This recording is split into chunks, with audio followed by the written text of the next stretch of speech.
Alright, today I'm going to show you how to make oatmeal in the microwave. I have the Instant oatmeal right here, made by Quaker Oats. So what I'm going to do is I'm going to take this right here, maple brown sugar flavor. Alright, I'm going to open this up and then I'm going to pour it in the bowl. Alright, if I don't have a measuring cup, I can use this package as a measuring cup. I'm going to put in 2/3 cup worth of water. So I'm going to pour my water in here.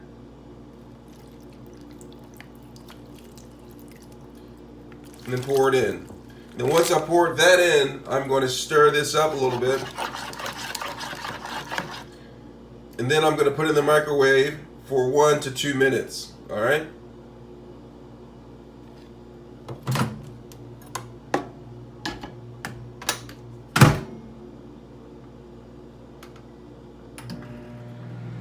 Alright, after 1 to 2 minutes, you're going to pull out the oatmeal.